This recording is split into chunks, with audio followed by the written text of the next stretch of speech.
Friends, welcome to our show. I'm Luke Clayton, and this is my friend Jeff Rice. And my friend Luke Clayton. We're on station here. Yep, we're good buddies. We hunt and fish together a lot, and of course we do these weekly videos and thoroughly enjoy bringing them to you each week. It's just, I mean, being out in the outdoors, it doesn't get any better than this, you know? We've been doing this for a lot of years. I think collectively, I mean, I'm probably close to going on almost 50 years of hunting experience and fishing. And going on 50 years. Going on, 60 years for me. So, yeah. There's a lot of experience here, folks. Yeah, we've had a lot of fun in the outdoors. But we do bring you these shows every week. Usually we're out putting forth effort, you know, to hunt and video these hunts, which I found to be very challenging for me to do it, because I'm an old outdoors writer. I'm very, very familiar with a Nikon camera. I've used it to help earn my living for years. Way different with video. Done a little video in the past amateurishly, but Jeff is, as you probably noticed watching these shows, he's really good. So today we're not out hunting. We've actually got to cut some more of our meat up, put in the freezer. We're just kind of cooling it right now, but I thought it would be interesting, maybe, I hope it'll be interesting, to talk to you about how we got started in the outdoors. A lot of kids now, Jeff, young people like we were once when we got started, they don't have the opportunity to be raised in an area where all they have to do is walk out the back door and hunt and fish, which both of us grew up like that. Now, your upbringing was up in Wisconsin a lot. That's correct. Catching walleye, and you know, anybody that knows anything about Wisconsin, bow hunting is king up there. Sure is. And so you, and I think, of course, your dad got you started. I know your dad, he's an avid outdoors person. I can imagine when he was that age, I bet he was a outdoor dynamo. But I didn't have, my dad got me started with squirrel hunting, small game hunting. But actually, I honestly took it from there. Yeah. I'll kind of go into a little detail. I was raised up in Red River County, north part of the county, which even today, it's still rural, very rural up there. And I grew up on my dad raised broiler chickens, 14,000 of them all the time. He didn't really have a lot of time to be, you know, he worked hard taking care of all that home business. So we would go squirrel hunting together occasionally, but I had a brother-in-law, folks, that really was my hunting mentor. He could go in these woods right here, and I could go in there squirrel hunting, and I might kill 3, and he would come out with 10. That's but he knew nothing about deer. So it's kind of an interesting story. When I was 11 years old, and I wrote a book, and I mentioned this, the first book I wrote, it's not even in print anymore, but he took me to a place called Crook's Camp, hunting camp. And this was about in 1961 when I was 11 years old. We drove up and they had 2 of those old green Army tents. These old boys, looking back, they were World War II veterans probably, most of them. I know some of them were. That's the era, 1961. These guys got back, started their families, and they wanted to go hunt. You know, they weren't hunting with the stuff we've got. They had a British 303s and those kind of guns. We pulled up, Jeff, to this Crook's Camp, and I'm told that the camp is still there by their children's children. They're still hunting that same camp in Red River County. Right? Wow. I want to go back sometime. It's about 5 miles from where I was raised. Well, we pulled up. My brother-in-law's Billy Wayne Joplin. Well, there was no fancy four-wheel drive trucks at that time. He had a 56 Crown Victoria with a police interceptor engine. That's what we were. That was our hunting wagon. Is that right? Yes, we pulled up and there was 2 bucks hanging on a meat pole, and these were not bucks that nowadays people would haul. These were just, as I remember, probably just 6 and 8 points. You know, if they scored 118, they probably weren't that big, but they were deer. Sure. And I saw them hanging on that meat pole, and I was in awe. I went to that camp, and I was looking around and talking. Of course, I was just a kid. You know, these old boys had important stuff to talk about. Mm-hmm. They were talking. I told him my brother-in-law on the way back, I said, I've got to learn how to hunt these deer like this, you know, like these guys. Right. And that planted a seed. And I'm closer to 70, approaching 70 years old. That happened when I was 11. Been very blessed to have hunted as an outdoor rider a lot of places with a lot of fine people. Lone Star Pawn and Bargain Center, 6509 I-30 on the Frontage Road in Greenville. Your one-stop shop for TVs, electronics, computers, and gaming systems. Lone Star Pawn offers a giant selection of hunting, fishing, outdoor gear, and firearms. We've got everything from lawn and garden equipment and job site tools to musical instruments. For the best deals and pawn rates in town, come see us on the south side of the Frontage Road in Greenville. Need a part for the right price? Look for that red and blue sign. Henley Auto Supply at 1510 Stonewall. Over 800,000 CarQuest parts to choose from. Domestic, European, and Asian parts. Henley Auto Supply at 903-455-1969. 455-1969. Henley Auto Supply has the right part to keep your vehicle running and backed by the best hometown service. Henley Auto Supply. Great people, great products, great prices. Henley Auto Supply and CarQuest. My hunting career, Jeff, all started right there when I was already hunting squirrels and stuff like that, but something happened.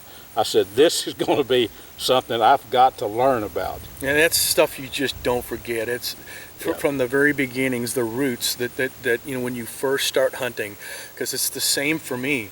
Now, I'm about 10 years younger than Luke, and as Luke alluded to, my father, outdoorsman, oh, he loved it. He was a bow hunter like there's no tomorrow. And, you know, he would take me, and that was the thing about my father, and I highly encourage you folks, if you've got children, take them out. Take them, because they get that seed planted, and they run with it. My father, he always took the time to take me, even before I could even hold a weapon. Yep. He would still take me out. You know, now bow hunting was a little bit different, more of the rifle hunting, because it was easier to get in a blind and easier to shoot out a ways. But he did take me bow hunting starting at about 10 years old.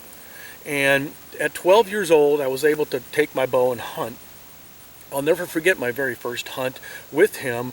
And I mean, I shot a doe. We unfortunately never found it. That was the sad reality of hunting for me. But, you know, it was a lesson. It was a lesson for me in that, you know, it doesn't always come together. Things happen. Yep. And I'll never forget that, you know. But it reminds me every time I think about it, it's don't take the shot unless you know you can make the shot and make it count. I was 12 years old back then. You know, you get so excited, and heck, I was probably shaking like a leaf on a tree trying to make that shot, and it happened like it happened. But, you know, all of the years my dad took me, we partridge hunted, you know, woodcock, we fished, deer hunt. My grandparents, both my grandparents were my grandpa and grandmother on my dad's side, avid hunters. They love to hunt. As a matter of fact, I have their bows hanging in my house. Yep, I've seen They're them. old recurve bows, Grandpa and Grandma's recurve bows, and loved that. My earliest, fondest memories of deer hunts were going out to Comichik Road, and it was a big national forest in northern Wisconsin, and we would go up there. Grandpa and Grandma would pull their little trailer up there. Grandpa had a little International Scout, and we'd go back off in there and deer hunted, and I deer hunted for 12 years in a row, never shot a deer. But you know what? I had fun every time I went. And learned something. And learned. You Oh, did. yeah. You never... I got to tell you a quick funny story. It wasn't funny back then. I look back at it now, I laugh a little bit. But my first rifle hunt, when I was able to take a rifle, which was 12 years old, we went to the Nicolay National Forest, and we were hunting, and it was snowing, and Dad gave me a rifle and said, go back off that way, find yourself a place to sit down, just sit, wait, and watch, right? That's what I did. And I was there for hours, and the snow snowing so hard it covered up my tracks.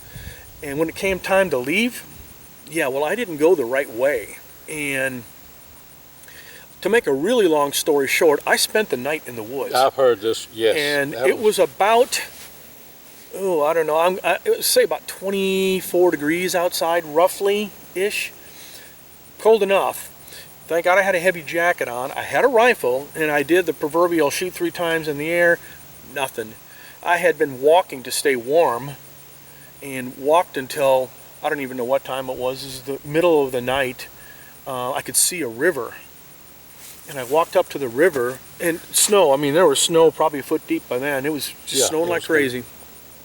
I followed that river downstream, just walked along, and all of a sudden I looked as I came around a curve, and there was a light. I ran to that light, and there was some guys across the creek. Now, I don't know, they were fishing, I don't know what they were on the river. Yeah. And they said, stay right there, we'll be right back. And they went, got in their truck, drove off, watched them drive off. It seemed like forever. I walked circles. As a matter of fact, you can see it in the snow where I walked circles waiting for them to come back. They came back and waded across the river. It wasn't very deep. They brought waders for me. It was probably, thigh deep. Walked back across the river, took me up to their truck, drove me to their house, got a map out and said, now, where was your camp? And I kept telling him it's on Kamichik Road in the forest, in the national forest. And they're looking on this map. They couldn't find it. Finally, the guy flips the map over and he's looking. I had walked 26 miles.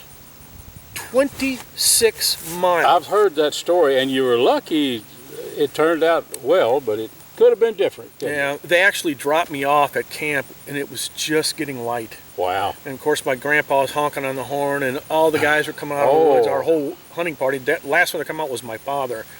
And the end of that story is the part I chuckle about a little bit is my dad came up to me and he said, now, Jeff, he said, if your mother ever hears about this, you will never hunt again, and neither will I.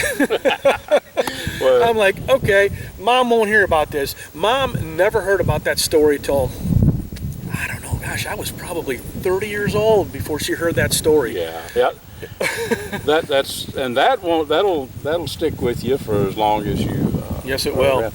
Jeff, what do you say we take a quick commercial break? Okay, yeah. Let's do that, and we'll regroup here and have some more fun. I would say around the campfire, folks, but we're actually in the shade right now. We don't need a campfire at this point, but we'll be right back, so stay with us.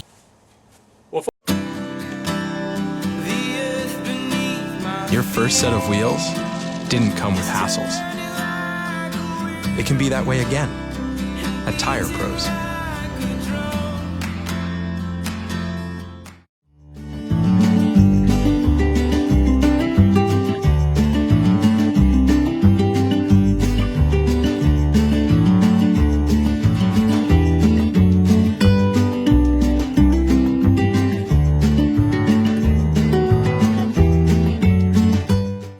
When it comes to high-quality service for cell phones and televisions, no one beats Crumpton TV. They have been serving Greenville and the surrounding area for over 57 years. For details about all services, call 903-455-2043 or visit CrumptonTV.com. Also the official home of the Big Green Egg. Well, folks, we're back. Thanks again for joining us here. And we were just talking about some of our life experiences and the early hunting days for us. And I mean, it's just the memories come flooding back. You sit here thinking about all the things we did. And, I was just talking about getting lost in the woods. And the funny of that whole thing was that the year GPS, devices, handheld came out, guess what my father bought me for Christmas? My dad got me a handheld GPS. I still have it today, and it works great. That with a compass, there's no reason to get lost. Oh, absolutely. So, hey, I got a question for you. So, we talked a little bit about how we got started in, kind of hunting and fishing and kind of how we got into the whole, outdoor thing like that. How about the radio and the writing, and how did you get all going in that? Well, the writing first, I guess. It's hard, it's hard to describe, but it's when I was a kid, I used to go down in South Texas. Papa Dinkins owned a ranch down there, and they would actually let me out of school, and I'd load up a Marlin 336C with in a gun case and get on a bus and go to South Texas to hunt with him. Really?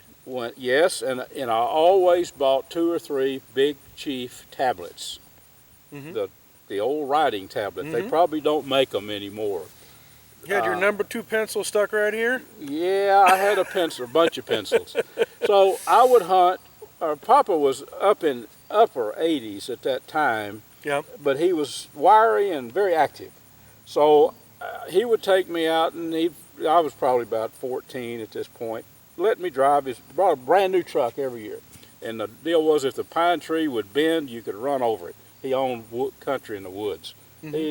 So anyway, I would get in at night, and I would take that Big Chief tablet, and I would write and write and write. I didn't know what was pushing me to do that, but I'd write the story, and I would give anything to have some of these amateurishly done little, what happened today with me and Papa. We trapped a raccoon, used this and this for lure, and on and on and on. Oh, yeah. Every day I'd go home. And then I just kept doing that. And I took a little journalism, and I will tell you this, they talk about, oh, you're a born writer. Yeah, I don't believe that. You might have, like me, I was honestly born with that desire to express myself on paper or now on a keyboard. That's just part of me. But, you definitely learn as you go. Some of that stuff that 30 years ago, when I first started writing, it's I can look back and I say, yeah, did I do that? Well, it's progression. You learn stuff. So I had a family. I was in my upper 20s, and money was always an issue, with kids. And I told my wife, I said, I love to write, and I wonder if I could actually get paid to write. She said, I don't know. I started a newspaper column, folks, for the Mesquite News. Okay. $50 a week, I think. I think that's what I got paid. And the way that grew, Jeff, then that was Hard Hank's group of newspapers. You've probably heard of Hard Hank's. It's a famous big outfit. So then they owned 13 papers around the Dallas area. And then they started consolidating that column into all their papers. Okay. And then luckily a big newspaper, the Dallas Morning News, I got hooked up writing a fishing update each week for 14 years, and then an outdoor cooking thing. And then I started putting 2 and 2 together that maybe I do have a propensity to do this. I began to build confidence in what I could do. And I started branching out into magazines, and now the same column that I've been writing for 29 years is in 46 Texas newspapers. Not the same column, but the same. That column I started back then, it's still clicking. So that's how that started, Jeff. And well, how did the writing now in today's articles that you write versus some of the earlier ones, are they, not that they're the same? Yep. But is the writing different? Is it anything changed? There has been changes, and I think editors are either getting smarter. I might be some of my editors watching. No, what I'm getting at, back then it was crucial that the editors were on you. This is a column that you're writing, Luke. You can do whatever you want to within bounds, and they had their bounds. I got you. If I was using Texas-raised hunting products, which back then that didn't exist, but if I were, don't be mentioning that in these columns. That's the way it was back then. Today, I think the press is just more open. I have in the last 10 years, I don't think I've had one editor say, you can't do that. Maybe I've just got a little better at what I'm doing, but I just, in my column, like our shows, I try to tell it like it is, Jeff. You know, if I'm using this, it works, it works. I feel like that's my duty to let somebody reading it. What good does it do if a writer just talks about the big buck he killed or whatever, the big fish he caught, if he can't pass along a little information? Sure. So that's the writing part. And I'll be writing, if I didn't get paid a penny to write, I would still, it's so ingrained in my DNA or whatever, I'd still be doing it. So how did you transition then into radio? Because now, obviously, you've been doing radio for 12 some years. time. 12 years, Yeah, I was a guest on a show out of Houston, an outdoor writer, much like what I do now. You know, he was been writing about the outdoors a long time, good guy. So he was a friend too. We started talking. He says, "Why don't you do the outdoor radio?" And I'll be honest with you, I thought that's the last thing in the world I have any interest in doing. I don't know anything about it. Yeah. But I did start it, and it grew to now, you know, Jeff, catfishradio.org. If you go there, we're on like 18 commercial stations, mostly in Texas. And then I do one for public radio for North Texas, you know, 88.9 KETR. That's another show. And then I started a show called High Plains Outdoors for High Plains Public Radio that goes on all their affiliates from Kansas to Texas. So now I talk to other friends and they say, "What are you doing now, Luke? All this stuff?" They think all I do is work. But it's so easy now. Yeah. It's so easy. And I've got guys like Jeff takes care of the website. If you go to catfishradio.org, there's 4 segments of each show. You can click and listen. Well, David Fox is a radio personality and a very good audio guy. I record the shows at home, send them to David. David produces them, sends them to Jeff. Jeff puts them on the website, and then you can go to catfishradio.org and listen away. So, okay, I'm still for an old guy approaching 70, I don't have any health issues that I know of other than being approaching 70. So I feel really blessed, Jeff, to be able to do the things that we're doing together. And, you know, I'm in it for the long haul, obviously. So it's fun. Well, you know, now with our ability to video and put together, you know, our little video shows each week, I mean, just endless subjects and you know, things we can share with you guys, and just outdoor adventures. And whether we're sitting in a blind trying to kill a hog or we're cooking up some groceries, right? I mean, we have fun with all of that, you know, and we're going to continue to bring this stuff to you, Lord willing, as long as we can, right? We are, yes. And one thing, Jeff, that I want to mention, and this is going to be a blast, and it's in the very early stages, but it's going to happen. The Winter Outdoor Rendezvous in Greenville, Texas. The folks in Greenville, I've got a lot of friends there, listeners and readers and everything else, but friends too. Randy Kuhn owns a place there called CarQuest in Greenville, Texas, on kind of the north side of town. And he's got like 4 or 5 acres of woods like this behind us, right there. It will be, the date is not ingrained in granite, but I'm thinking it will be probably December the 14th, right in that Saturday. We're going to get together. There's going to be booths. It's going to be a blast. We're going to have campfire setting, like if you can see behind us a little bit, in the woods. We're going to have, and vendors and people, $50 a booth, you know, to show off their wares, fishing guides, hunting guides, whatever. But mostly we're going to be able to cook, not a cooking contest, but we're just going to... Just some fun cooking. Fun cooking, and if somebody's got some of this they want you to sample, or this chili or that stew, you know, that's what I want to do. I've been wanting to do that a long time. The folks in Greenville are going to help me make it happen. So if you want more information, Randy Kuhn there in Greenville CarQuest is where it's going to be. Randy's going to be kind of the focal point down there.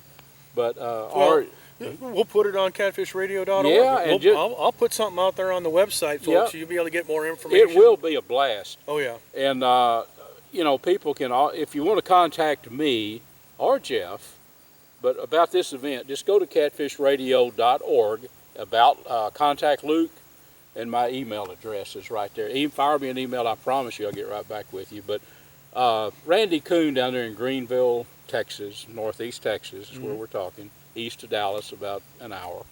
That's the guy that to kind of work with to get your booth and all that.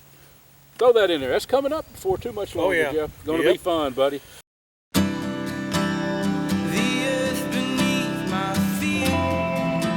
Get back to when being on the move was carefree.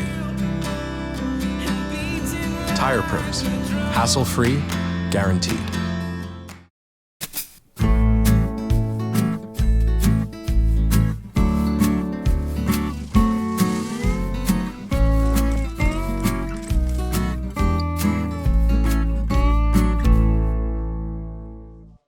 Well, we got the Texas whitetail rifle season coming up here, and so we're gearing up for that.